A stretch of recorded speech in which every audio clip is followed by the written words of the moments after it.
advancing kingdom lifestyle.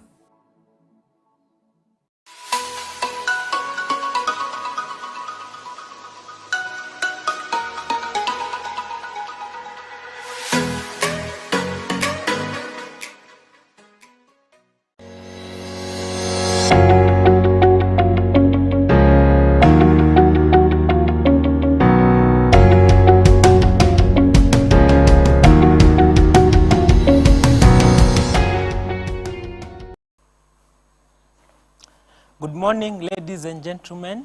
Welcome to the Friday Morning Digest. It's yet another exciting show. We have with us a returning guest. He's not new to us. He's been here. And today we are talking matters business as far as the youths are concerned. Have you heard people say, "Ai, biashara iko na wenyewe"? You know, today we will be engaging along those lines. And you've also heard statements like, don't just look for job, create jobs, you know. And the first question becomes, how do we create jobs? So it will be a very engaging and enriching discussion. We invite you to like us and follow us on our social media platforms. Find us on Twitter, find us on Facebook and on YouTube, and of course on the platform. Thank you so much. So without further ado, I want to invite our guest to introduce himself. Karibu sana. Thank you. Thank you. Yes. Me. Karibu. Thank you. Thank you. So you are Alex, but you know, before we went live, I was asking you about Yes. a particular name that some of us know you by. Yes. Liwali Kivumanyuki. Kivumanyuki, yes. Yeah, maybe for someone who has been asking that question, who is this guy? Where did this come from? Maybe you can help us. Yeah, thank you. Thank you once again. Thank you for having me. Always excited to be here for the Morning Digest. So I go by 4 names. So originally, my government names are Alex Kamanga. But earlier on, at the early stages of my life, I have done a lot of writing here and there. And especially, I'm a huge fan of the Kiswahili, both written and oral literature as well. So early days, I used to have Liwali Kivumanyuki as the names I was using. In Kiswahili, tunaziita lakabu. Okay. So the name that you go by is your literary creative works name. And Liwali comes is it what we call, in the celeb word, we call it stage name? Yeah, you can think of it from a stage perspective, because, for instance, if you thought about for anyone who is very familiar within like the Kiswahili literature, you will hear of guys you know of, like, for instance, Wala bin Wala, Shaban bin Robert. Those who do poetry, you hear guys like Malenga wa Mvule. So there's a lot of in Kiswahili we call them lakabu. Okay. So that's what. So Wala bin Wala is not a name per se. He has the official names. The official names. Okay. Yeah, okay. but then he's popularly more known around that stage. Okay, I see. I didn't know that actually. Yes, that's where the names originally come from. But now I've actually now gone as far as now doing a deed poll. I'm in the process of now adopting. Really? I want to adopt all of them. Interesting. Yes. Hey, okay. Yeah. You're a step ahead. Yes, I think it has. I think right now I have more people who know me by Liwali Kivumanyuka than Alex Kamanga. Yes. Yeah, awesome. So we are here and we are discussing businesses. When we were doing the intro here, you've heard that question many times. People saying, yes, Kenya, there are no jobs. Yes. So stop thinking jobs. Start thinking entrepreneurship. Yes. But now when you come to the ground, you realize, apana, it's not as we were told. What are your thoughts around it? I mean, there's no right or wrong answer when it comes to that subject. So some of the things we need to be obviously conscious about today is that for a country like ours, Kenya, we are what we call a youthful population. over 80% of our population is below 35 years of age. But coincidentally, 86% of the unemployed in the country today are between that age gap of 14 and 34 years. Oh, okay. So that tells you, when we talk about young people, unemployment, obviously we have to bring into that conversations around how actually we're going to create the jobs. And as a pathway, as an intervention, entrepreneurship and starting businesses and side hustles is one of the ways to go. Because obviously, if you look the way it's going, there are not many jobs within the formal sector. So a lot of people, even those who we would say are learned, can't find opportunities in what they ordinarily train in. Therefore, finding something else to do, be it a business, be it a side hustle, be it several gigs here and there, becomes an automatic, by default, get into.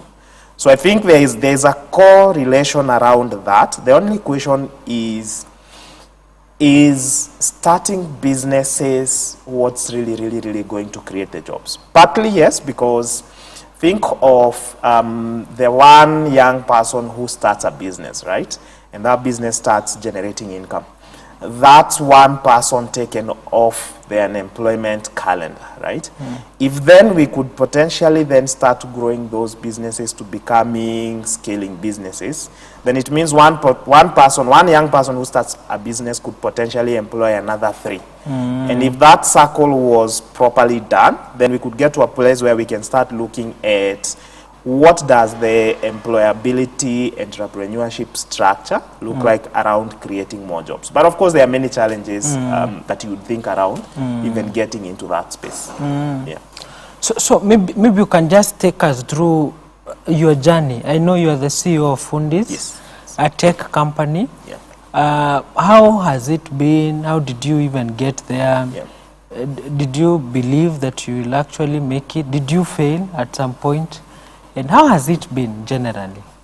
Yeah, so this is, I think now this is, I'm 31 years, so this is my 7th year in active entrepreneurship. In fact, as a full-time entrepreneur.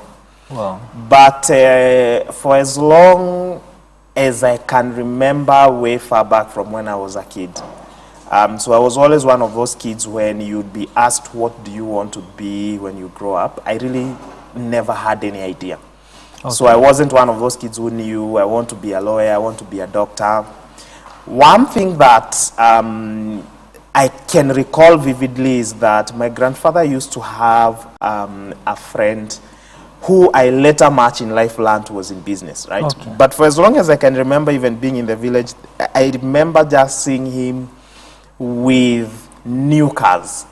And that was very fascinating for me because that was the only person that I knew who I could see every year changing cars. And I think the only car extensively in that village that we knew. So later on in life, I figured he was in business. And growing up, I knew, even when I was going to campus, I knew I wanted to start something. The only problem is I don't come from a place where there are serial entrepreneurs or a culture of entrepreneurship. So on graduating, I took a volunteer opportunity under what is known as the Voluntary Services Overseas to go and volunteer as an entrepreneur. What that really meant is volunteering to serve other young founders. Okay. But they are paying, my salary, they are paying my per diems per day, transports, those kinds of things. And that allowed me to see how others build businesses, how they start. So within a year or two of doing that, now I had gotten the nitty-gritties of what it takes to start a business, to scale a business. How do you raise capital?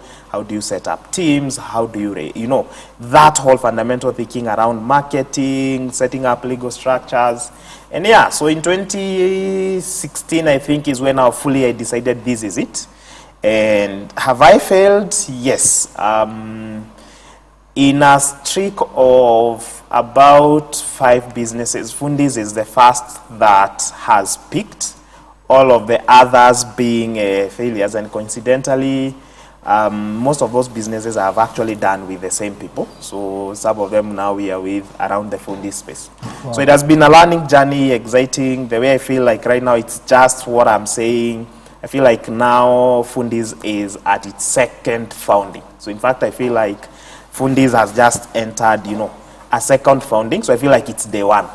So it has been a very rewarding journey. One that if I could go back in time, I wouldn't change any single thing. Okay. Yeah. So what were your key learnings? So what contributed to these failures in the past? First of all, in fact, I don't love using the word failure. I prefer using the word feedback, because I would want you to notice the difference when a person says, I failed 3 times, and when somebody says, I'm a failure. Okay. Failure is never a personality. Failure is an occasion, it's an incident, right? So I see not succeeding in something, to avoid using the word failure, not succeeding in something is another one step into getting feedback, right? Okay. So every time you do something and it doesn't work, you have just learned a newer way of how not to do it. So I feel like if you want to really, really succeed, in fact, you must focus on doubling your rate of failure or the feedback you get. And whatever for me I've learned is that success leaves clues. There's this word I use that I believe in condensing decades into days. For every single experience any one of us in life goes through, there's somebody else who went through it before you, agonized with it, conquered it, and potentially even did a video on it or put it in a book. But the only problem is, are you going to be willing to spend your 2 hours, 3 hours going through that video, reading that book, so that you don't make the same mistakes yourself? So for me, what I've learned, first of all, is that success leaves clues, right? If you do what other successful people are doing, you'll get the same results as they do. And if you don't, you won't. And life just doesn't care. So right now I look at, if I focus on an area of life that I want to succeed in, I simply look at who else has succeeded in that area and what did they do. Because if I do the exact same things they do, right, I'll get the same result. So I've learned to focus on modeling. And modeling, I mean, look at, if you fail in something, you want to ask, why is somebody else succeeding in this area? Because I can't be the exception. I can't be the only one. And everybody else also is failing. So you look at who else has succeeded in it. So I've learned that, first of all, model. I've learned the place of asking questions. Okay. The quality of your questions determines the quality of the answers that you get, right? So if, let's say, you want to succeed in marketing, right? You have failed in the past in marketing. You find somebody who has succeeded in marketing, sit down with them. Condense your decades into days in terms of experience is too expensive. You don't want to acquire it all by yourself.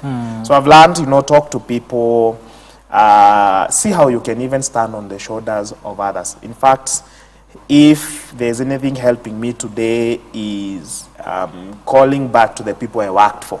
So I jokingly tell my guys at work that there is not a single workplace where they would not gladly have me back. Sometimes there are even places I've carried, some of my teammates, let's go visit so and so, this is where I used to work. And always, sometimes somebody can see mistakes you're about to make, right? Like, for instance, I have had, like, now a couple of, media engagements here and there, and you have coaches that are telling you, by the way, how much time are you spending on the business? So that you're not on the road, and you're not focusing on the main thing, which is the business itself. So I think those are some of the things I've learned here and there out of those not successful incidences. Okay, okay. Back to our topic, besides capital, because I think you ask, why did the business not picking or not working? And the first reason is lack of capital. Yes. So besides the lack of capital, why are youths not successful in the businesses today? Or rather, the rate of success for the business youth, the youth businesses is quite low. Yeah, of course not to negate the capital conversations, because it's true, of course capital contributes to a lot of that. Yeah. But the world over, statistically, 9 out of 10 businesses will not see their third birthday, and that is in the best of times. So try to think what the worst of times could look like. But coming closer to our Kenyan context, there's a couple of other things that will hinder, first of all, how fast businesses can grow. There's this conversation the speaker, Vusi Tembekwa, talks about. He calls it the big lie of a small business. Okay. And one of the things affecting us in Kenya and Africa by extension is, first of all, the informality of the spaces that we are working in. Okay. There are about 7 million informal sector enterprises in Kenya today. Fully 99% are completely unlicensed, right? And these 7 million outfits are employing close to 15 million Kenyans, right? So think of it that, first of all, what informality means. It means productivity is low, efficiency is low. And if you take those two things into account, then as a byproduct, incomes are going to be low. And at the same time, the quality of the work happening there, or quality of product, is going to be low. So first of all, the biggest hindrance to youth-led businesses is informality. But then you want to By informality, you mean? By informality, I mean, so think of what we talk of the formal sector and what we talk of the informal sector. So the informal sector comes with everything that is not visible to the taxman. One, because it's a lot of these cash-based transaction. It's when the border guy carries you, you pay cash, or the micro seller, the duka, you pay cash, or you go to the kinyozi, you pay cash. That person, at the end of the day, most of them, there is nowhere they are submitting tax or anything. So it's completely under the radar. That's what I mean, informality. Because now they are not registered. They are not registered, they are not licensed, they are not known they exist. So that whole sector is where a lot of these businesses that are youth-based, where they are running, right? Because think around somebody who is running, like, let's say, an online shop, sets up a Facebook account, is selling from the house. You buy, you pay him or her on their M-Pesa. That whole thing, there is nowhere the government is riding on that. So that challenge of informality is the first challenge to these young businesses, because how will that person now ever go to the bank to ask for a loan, right? But then think of what is it that makes informality like the first option for a lot of us as young people. It's because of the inhibiting costs of setting up businesses in Kenya. I mean, that is a direct hindrance by itself, because think about if you want to set up a shop today, right? So first of all, there is the whole process of maybe you want to do a search and reservation. Then you want to register a business name. Then you want to go as far as incorporating. So that whole challenge, how many people want to go that? Then you finish that. The county government wants you to get a premises permit. All that you're paying for, right? You have not done your first sale. You finish that, depending on whatever kind of business you are in, there's the aspect of, let's say if you're in the food space, you need a couple of health certifications here, those kinds of things. All those things become very inhibiting. So taken together, the third thing for me I see now as a challenge is even the skills, right? Because the question is always asked, is business an art or a practice? And I tend to think it's both, because business skills can be learned, business skills can be developed, they can even be advanced.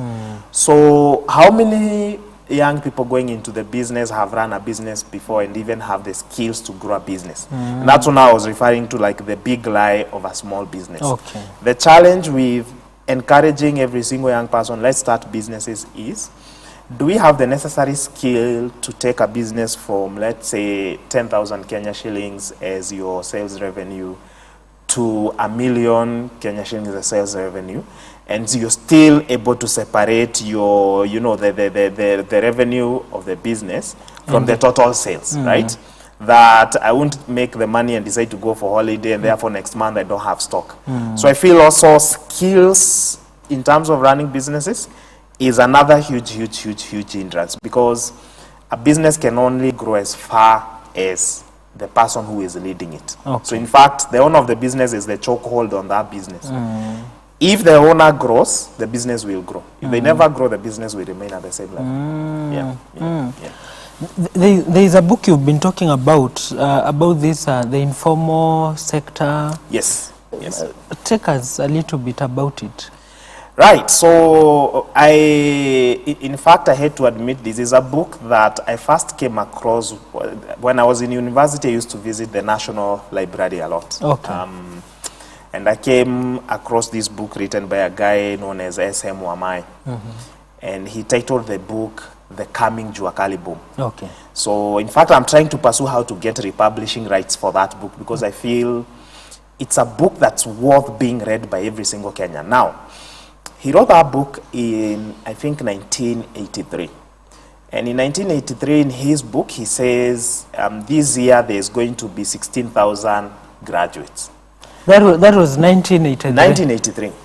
And he talks of there being 16,000 graduates that year, and he's talking about them not finding jobs then.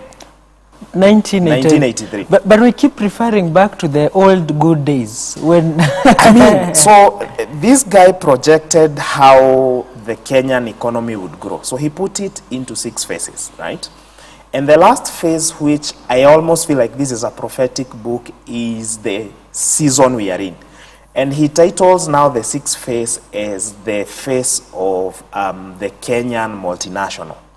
Right? The phases we would go through until now, we would be having, I mean, just think about it, how many Kenyan companies in the last 5 years have scaled to other newer markets. And when I read that book, he lays out what would happen. So he says in the 6th phase, which is now the phase of these Kenyan multinationals, people who are trained in the corporate world, people who know how the corporate world works, would get to a point where they are frustrated because they cannot find jobs, right? But then they would carry their corporate mindset, their corporate experience, and they would go into the Juakali sector, right? So this would not be your ordinary Juakali person. This is somebody who has been a senior manager in a tech company, a senior manager in a corporate giant, coming to start their own thing. And they would come with all the systems that they learned while they were working there. And now the corporate sector would be in for a shock. And think of it when we talk about even tech outfits like ours, right? Whatever we are doing is not really new. For instance, I trained as a lawyer, right? I've had a bit of a short stint working for different outfits. So when we come into this space now, what we are thinking is, what is the best practices we are picking from there and bringing here? And that is the season he calls the coming Juakali boom. So he was writing that book to start preparing guys in 1983 for that season that would be coming. And I feel, given that 80% of all new jobs being created are in the informal sector, that guy was very spot on. So I've been trying to see, I've even been trying to find out, is the author still alive? How do I get to? Because I feel this is a book now needs to be reprinted and even done into ebooks, lots of webinars around it, because I think it would be very helpful. I had privilege, I think about a month ago, to take one of my cousins who was being admitted to the Catholic University. And I was looking at the excitement of parents lining up, bringing their kids to the university, and I'm thinking, these guys are starting out, and statistically, for every 5 young people getting into the labor market today, 4 won't find a job. Okay. And I'm thinking, are parents thinking around the cycle, right? So I think when we even talk what you asked me earlier, challenges of young business, for me, I think skills development. Can we start looking at a degree as the starting line, where we tow and say, the towing line, on your marks, That's what a degree should be look like, right? Then prepare young people in terms of thinking, yes, I have done a bachelor's in law or a bachelor's in arts, but if I found a job as a barber shop, as either a salonist or running a barber shop, right? How do I bring what I learned in school to this? And that for me is a game changer. That's what he called the coming Jua Kalibu. Very interesting read. Sounds very prophetic. Yes. Hey, okay. I think, was it last year or the other year, we had a proposed bill for the SME.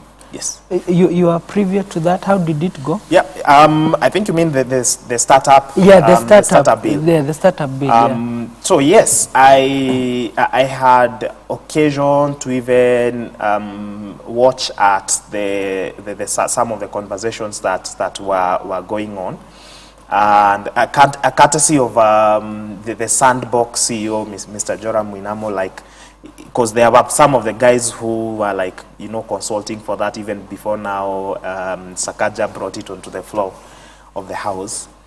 And first of all, I think it's the first step that we are now seeing towards acknowledgement of what we are calling the Silicon Savannah, right? Because Silicon Valley works very different from how what we call here the Silicon Savannah works, right? So this name Silicon Savannah, is it our name or it's a formal name? It's out there. I mean, it's how, okay, if you think about it, globally now, right? All the hubs of innovation, excellence, where lots of those leading products we know globally have come from, that has now been democratized to it not just being in Silicon Valley, in San Francisco. Because now it's the world over. So if you think around the four leading nations on the continent around innovation, tech startups, and what have you within that space, Kenya is one of those four, and therefore this has now been popularly started being referred to as the Silicon Savannah. So that's where the name comes from. So we want to always distinguish between Silicon Valley and the Silicon Savannah, because that's where we are. And I think it's even now gonna go even more crazier when you think about like now the Konza Technopolis, which I've had like occasion to visit and participate. In fact, FUNDIS is one of the startups participating in what is happening. And for the first time, there's like a global conference that is coming there. So this is very visible. But to come back now to like what you are talking about, the startup bill, it's the first step towards recognizing the builders and the creators, right? Because think of it, I started a business in an area that 6-7 years ago, I had not imagined, it wasn't in my mind. So there are guys going into these spaces who don't know the rules, right?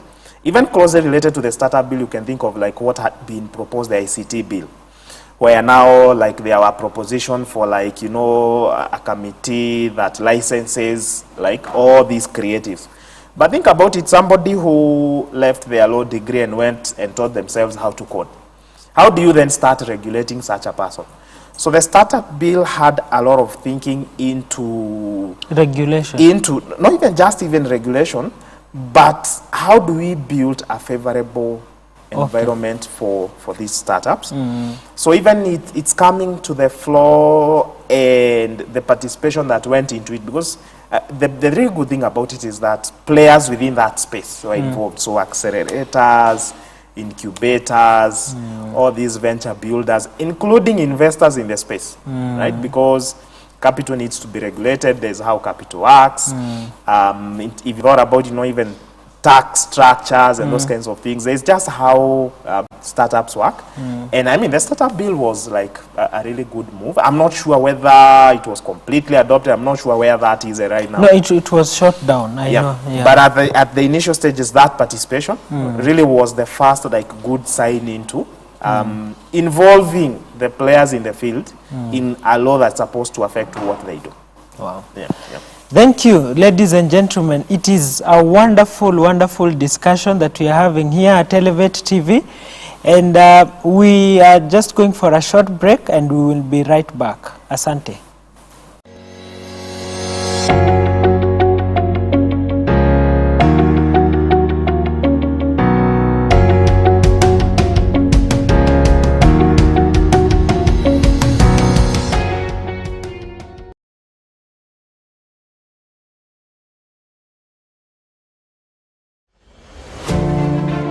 The GG Report. I am in this thing because my nation is lacking in shepherdhood. Kenya needs a reboot.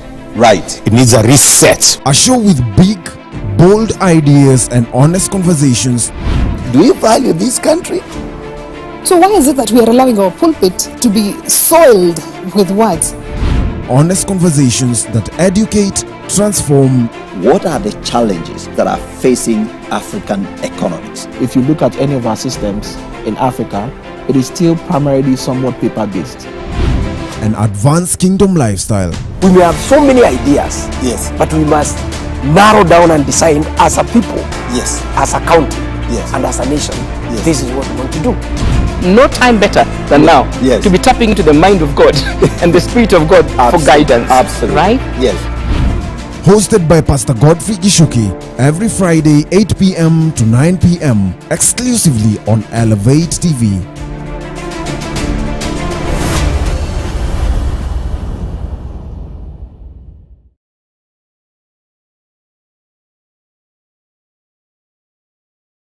Good marketing makes the company look smart.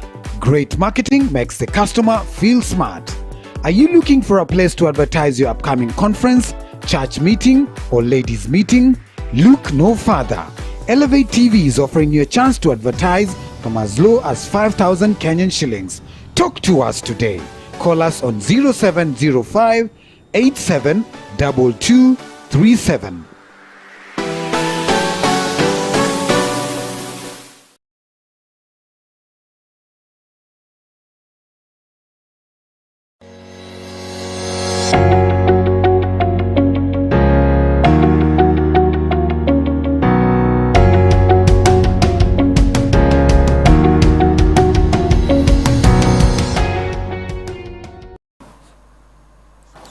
Welcome back.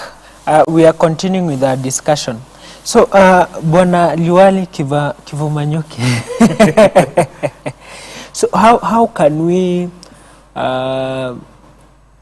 promote a vibrant youth-led businesses so that we can curb up on this unemployment issue? What are some of the ways that we can do as a country? Yeah. And it's actually something we need to do. You remember when we were talking earlier, before we went for break, when we were talking about challenges facing some of these youth-led businesses. I read a statistic maybe a month or 2 months earlier that was projecting that by 2050, that fully 50 to 55% of all jobs in Kenya will require some form of digital literacy skills. Okay. This is 20? By 2050. 2050. Like 50 to 55% of all jobs. You will not be able to do that job if you don't have some sort of digital literacy skills. And digital literacy meaning package, Excel, what do you No. Those are not even part of part of like the proper digital literacy. So we have like 3 levels around that space. So there is what we call digital intensive or tech intensive work. Okay. So think of like web designers, engineer, programmers. It's up there. So that needs advanced skills. Okay. But we have the second level, for instance, guys who are in that transcribing space, guys who do transcribing. That is what we call tech dependent or digital skills dependent, right? But then there's the lower level of tech enabled or digitally enabled work. So what we are calling digitally enabled jobs. So think of the Uber driver, the Uber rider. Think of an Airbnb host. think of even a plumber on FUNDIS, right? They need some level of basic, so we go from basic, intermediate, advanced. So 55% by 2020, you will need to have some sort of skills around that curve. Wow. So one of the things we need to start looking into as early as now is skills development. So for instance, on our platform right now, we are training artisans in 7 key areas that we think are going to be necessary for them to thrive in the gig economy. So it's things like marketing skills, communication skills, business skills, financial skills. We are thinking now of that particular segment, digital literacy. We are teaching you how to use a smartphone, right? Because you can have a smartphone, you're using 3 features and it has 37. We are thinking, how do you maximize WhatsApp? WhatsApp is an excellent marketing tool if you know how to use it. How do you use Facebook? How do we get creatives to even understand how to use TikTok? For a plumber, for instance, how do you ride on using TikTok for all your work and what you do? So skills development is going to be one of the things that we will have to do to have that culture growing really well in terms of the young people in this space.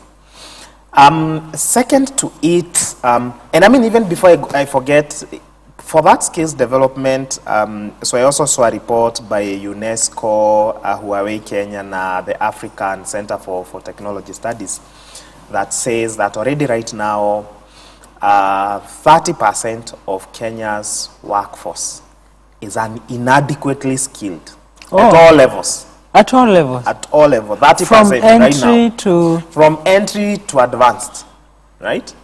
30% of Kenya's workforce is inadequately skilled for whatever they are doing. What do you mean? So pushing into more of skills development will go a long way, because skills development has a direct output into incomes, right? It has been proven that it's very hard for young people to come out of poverty without a regular decent income. So if you looked at the inputs of skills and skills development, you'll have an output of decent jobs, decent income. Now, second to it, some of the things we need to do is, if we think about the entrepreneurial and employability infrastructure that we have in Kenya, we need to start studying value chains. Have you ever seen around the estates, you go to a shop today, you find it's a butchery, tomorrow you come, you find a salon, another time you come, you find there is a there is like whatever business you can think about. Fundamentally to that, for me, is always somebody started a business without looking at what they wanted to do or who else is in that space. So if we studied value chain, pick a value chain like the one FUNDIS is in. So right now, FUNDIS is a three-sided marketplace. So we deal with customers, and that is households and organizations. We deal with spare parts and shops and merchants, and we deal with artisans. That's just 3 segments in our value chain. So should FUNDIS be focusing on building business in the 3 space? Or can we be able to get somebody to go and build a business around building now the next e-commerce site for building construction materials, right? But think of it, if you picked our artisans, for instance, all these guys are doing beds, they are doing chairs, they are doing creative works. What if somebody else built a platform to allow them to sell, right? So you pick a segment around that value chain, you get really good at it. Think of a space like farming, for instance, right? If you talk to a lot of young people in agri-tech, how many of them are actually owners of land? Few. Very few. How many of them can be able to even access massive amounts of capital to run what they do? But if you looked at the guys who are running plantations, right? They own the entire value chain. So I think that value chain mapping, and part of what I had really loved in the, when we were at the campaign period, what Azimio la Umoja was proposing, one county, one product, I found it to have been like an excellent idea that I think should still be adopted, right? Because counties are very different. So how do we pick one county and say, in this county we focus on hides and skins, right? How do we pick another county and say, this one we focus on fish production? How do we pick another and say we focus on, let's say, tourism? So that value chain thinking can help young people, because one of the things I have experienced as a hurdle to growth is finding good research. Good research, either you're hiring researchers yourself or you have to even spend money to get good research. And you can't build a good business without good data, without good insights. So I think the government is in an excellent position to support some of these things, right? I love outfits such as the Kenya National Chamber of Commerce, right? Because almost every county, every town has its own branch membership. There's a lot of things you can learn from that. So those would be the two things I think, if done well, can go into helping a lot of young people get into this space and keep growing in it. Now, I know we are talking about youths generally, but I also know you are a church person and you've been in church space.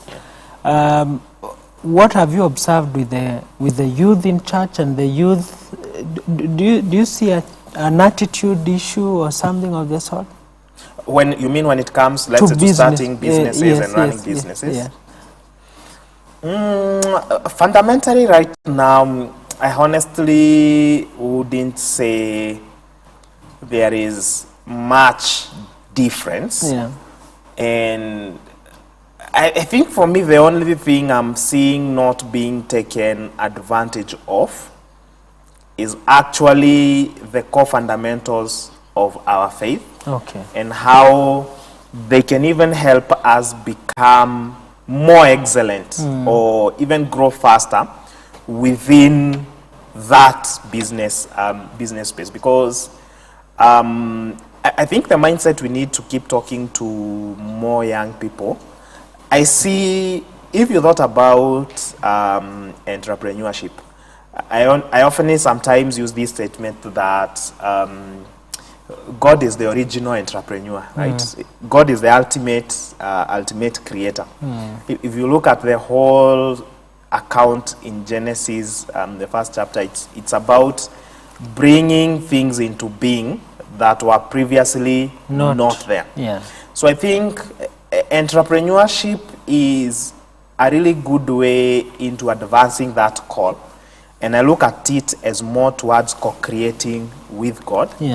And I feel part of what I feel has really enabled me to withstand the test of time, withstand trials, go through difficult times, is the kingdom principle, right? The kingdom principles around building anything, right? So I feel the times that I spent, learning. So for instance, I remember early days, back when I was young in faith, I attended a seminar that was titled The Profitable Steward. And that whole mindset where you are now, you see, yes, I may be the CEO, I may be the owner of this business, but the resources are not mine. Somebody else has entrusted me with those resources.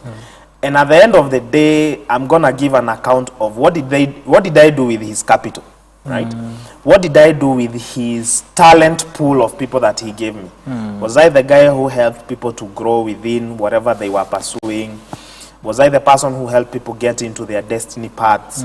So I think fundamentally what I see as a difference is the potential that faith-driven entrepreneurs, young entrepreneurs, could have as an edge over what we do out there, because it's not just about the triple bottom line.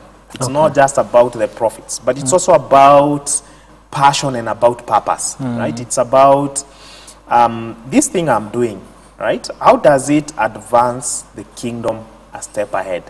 So you may be selling bricks, but if you can see it beyond selling bricks, that you are actually contributing into happy families and happy livelihoods, and therefore you do it with all the might that you can afford to do it with, I think that mindset can give us an edge, because I always joke sometimes. Right now I've gotten to a place where I'm now super privileged to have a lot of faith-driven entrepreneurs working with me. And sometimes I always ask, for guys who, for instance, are not born again, what do you guys do when you're in trouble? Yeah. Right? Because sometimes I can't fathom how you'd go around solving issues. Because for me, there are times when I feel this thing is completely overwhelming. I don't know what to do. You know, you just go spend an hour or two praying, and by the time you're coming out of it, you have insights on, okay, this is how I'm going to approach this thing. And even just that assurance, you're not doing that alone. So I think faith, fundamentally for me, can allow us to be truly that, you know, that city that is set on a hill. So that's how I would take around, you know, the secular setting, entrepreneurs, faith-driven entrepreneurs. Yeah, and maybe where I was coming, let's go back to the Juakali sector. Yeah. I happened to be in Ghana for some time, and it's a very religious place. Yep. And I think we have a bit of that even here in Kenya. You start Africa, larger parts of Africa generally. Yes. So you start a business, and the name you give to your business, I'll trust in God Hair Salon. Okay. You start your food kiosk, and you put a lot of stickers of the blood of Jesus. No weapon fashioned against me. Yeah. What should be your thoughts around it? You are a faith-driven entrepreneur, right? It's not in the semantics. It's in not in the app, we don't see a lot of scriptures coming. Yes. I mean, I got a privilege. I think it's literally about 2-3 weeks ago when we had the faith-driven conference quite recently. And I didn't go to the main event, but I happened to have gone to one of the watch parties where Julian Kula, who is like an accomplished entrepreneur, by all means, happened to be with us there. And there's something he shared that so that God will get the glory in the business he's doing, right? He will hire the best Muslim there is in building tech, right? He will hire the best Buddhist there's potentially is, if that's the best person in marketing. Because it needs to be about excellence, right? There's that thinking of what kind of CEO would Jesus be if he was the one running FUNDIS, right? Would he cut shortcuts around marketing budgets, or would he give it everything there is? So the semantics and the confessing our faith and, you know, stickers and greetings, there's nothing wrong with it according to me. Essentially, there's nothing wrong with it. But we need to build a culture of excellence, because I think the one thing you will see in the creation account that I really, really love, God did not bring into the existence the fish without the water first. So excellence, I think we need to look at God as a master builder. God being a master builder, and we are faith-driven entrepreneurs, we are people who bring our Christian values into what we do. It means if I'm running a kiosk or I'm selling water, I need to be the best person in selling water. And by proofs, right? People need to know. This is the guy who gets in fast, leaves, you know, last, and does everything that needs to go into it. So I think a culture of excellence, because I think the kingdom, for me, essentially is about excellence, right? It's about preeminence. It's about being the best. It's about being visible. Because if you do that, then you will attract more of that same kind of quality. And people will want to actually see what is it that makes these guys different. So I think, I mean, there's nothing wrong if you must greet people by telling them praise the Lord, as long as, right, you're putting in, you are going the extra mile, right? I always say we need to build that culture of workaholism. And I don't mean that in the negative perception that goes with workaholism. I mean, can we be the guys who go the extra mile? Can we be the guys who, if you remember the story we know of Jesus when he went to the temple, that you get lost into what you are doing, that you say, you know, I must be in my Father's business. That's more for me the mentality around people looking at you and wanting to be like you because you are the best, you are the top 10 of that industry. You are the best of the best in that field that you are in. I think that's what for me is worth, you know, trying to get to. Yeah. See semantics and on. Not those side things. There's nothing wrong. There's nothing wrong with it. Yeah. I think if you're gonna do it and you're really good at what you know, then actions speak louder than the words. Than the words. Yeah, I'm saying that because you know I've had obviously non-Christians, but they would say if you're looking for lazy people, go to the people in church. If you're looking, we've been associated with not so good work ethics as far as business is concerned. I mean, think of it. And just this question: in your process of hiring and onboarding teams, have you onboarded teams that are born again? And what has your experience been with the born again and the non-born again, or what do you go for? I mean, in terms of, so I'm at a place in my life right now where I'm doing a lot of study around work cultures, around how to build teams. And there's a trap into wanting to say, you know, I'm a faith-driven entrepreneur, so I want to hire as many born-again Christians, as many people from the kingdom as is possible. There is a trap in that. The better way to build a culture for us, inclusion and diversity is really core to how far a team will grow and how far a team will go. So the way we have right now built our structure, we have built our structure around core values. Now, core values necessarily do not have anything to do with religion, they don't have to do with creed, they don't have to do with faith, they don't have to do with race, they don't have anything to do with gender preferences, because right now, I mean, gender is a conversation of our time, right? Where it's now even being suggested you need, before you refer to somebody as a he or she, you need to actually confirm how they prefer to be referred to. And when filling online forms, male, female. All that. So the way we have built right now our whole culture is, for us, our team is built around our core values. And maybe if I just give you 3 of our core values. So our first core value is care. And care for us means, think of the person who receives your work or the person who you work with as your number one customer, as your number one boss, right? So you're gonna be thinking around, who am I working with on the team? Who do we serve? Who do I report to? Who reports to me? So that's a fundamental thing. If you care about others, if you care about what we do, if you care about the vision that we are trying to go towards, then you fit in that team, regardless of your race, your creed, your faith, or whatever you subscribe to. The number 2 for us is collaboration, right? As a core value. And these are the things we recruit for, right? When we're doing interviews, these are some of the culture fits we are looking for. So we will find a Muslim, we'll find any sort of person around that, right? And that doesn't affect our thinking of, you know, being faith-driven entrepreneurs and what have you. The number 3, we really look into competence. If you look at all the 3 core values, all of them are C, right? So competence for us is, are you the best in this area?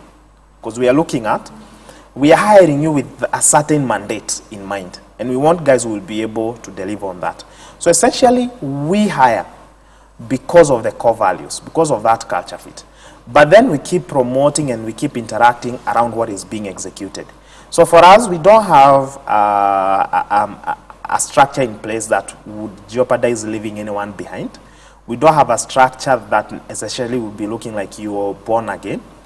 But again, we believe let our light speak, and speak so loudly that somebody would want to know what makes you you.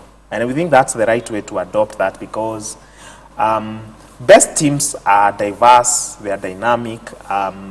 Think about inclusivity. So we don't have like a yardstick around what your faith is in. We believe, if you looked at, for instance, where Jesus was crucified, right?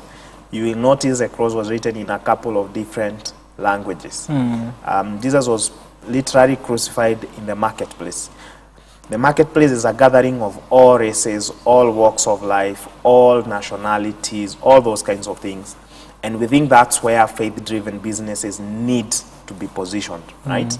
The mandate is to go into all the world, not just to go into people of your faith or people who profess the same thing as you do.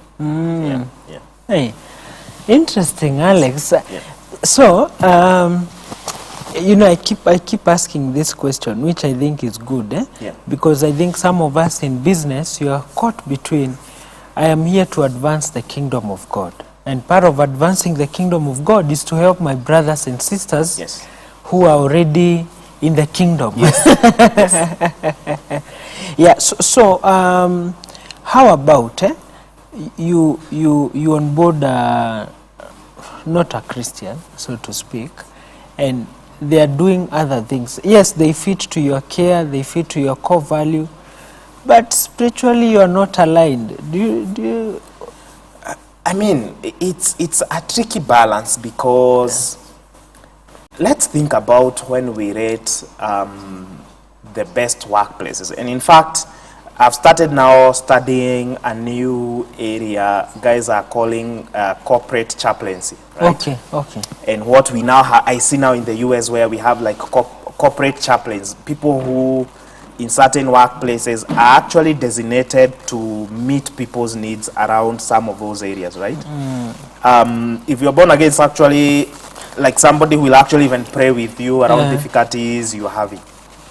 So I think a really good workplace needs to be able to reflect some of those things. So let's say, think of, let's say, the Kenya Defense Forces, right? And all the kinds of people you are likely to attract for the good of the nation, for the defense of the nation. So if you took that same mindset towards a workplace, there's personal practices, and then there is the corporate practices, right? Even people who you'd ordinarily be professing the same faith, there are a lot of different practices that you're gonna have that differ. As long as there is a code of conduct, and those practices are not in the negation of that code of conduct, right? Issues about ethics. That's why we have lots of policies around various things. Let's say we have a policy on whistleblowing and anti-corruption, right? We know what is good and what is wrong from an ethical conduct point of view. But now if you start policing morals and what people are doing, the fundamental thing is, how does this thing affect, right? If it's a code of conduct thing, right? Somebody needs to know they are an extension of this company. They are representative of this company, right?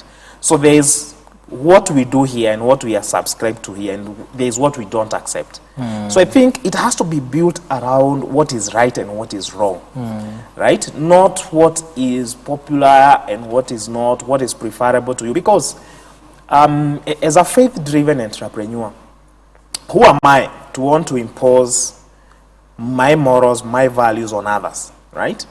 I think essentially, if you look even the pathway to salvation, right? God will not force you to follow or not. It's completely your conscience and your free will to decide that. However, what we can do, and when you think about evangelism, and when you think about spheres of influence, is being the best version of yourself and what God has called you to do, right? That you are the cleaner, be the best cleaner that any person who looks at it will say, truly, here was a cleaner. So I feel for me, we don't want to impose our morals on people. We want to be sure we have a code of conduct for everything. We regulate what is our finance protocol here, right? There's how we do things here. How do we withdraw? How do we pay? What pay days do we have? So I think at the workplace, it wouldn't be right for you to impose morals or even to just hire people that you share the same faith with, because then you wouldn't be an equal opportunity employer. Yes. I think that's how we think around that. Yes. Awesome. I think our time is up, but you can share with us your parting shot. I mean, this first of all is a conversation I'm loving having these days, and I feel like we, when it comes to young people in business, we are in the best of times. Best of times because literally you and I right now can agree that we want to go into business, and in 1 second we find a product we want to sell, we set up a shop, we start advertising, and we start making payments without us moving out of where we are right now. So I feel this is the best time for young people to get into building, into creating stuff. And I feel like we just need to keep encouraging more people. The one thing I'm saying is there's no man who is an island. Don't be an island to yourself. There is value in networks. There's value in learning from others. There's value in going to people who have what you need and talking to them. So I think that for me would be the parting shot for any person who may be watching today, a young person in business, intending to get into business. It's the best of times. How can they get in touch with you, just in case? Yes, for anybody interested in the work that we do at Fundis, so we are both a web and mobile marketplace. So on the website, you can go to www.fundis.co.ke. On the mobile side, if you went to Google Play Store, you will see Fundis app you can download. And then we are Fundis app on all social media platforms. We are on YouTube, we are on TikTok, we are on Instagram, we are on Facebook, and you can connect with us. Awesome. Thank you, ladies and gentlemen. It has been a great and enriching discussion. Until next time, let's meet next Friday, such a time, such a place, with another exciting guest. Thank you so much.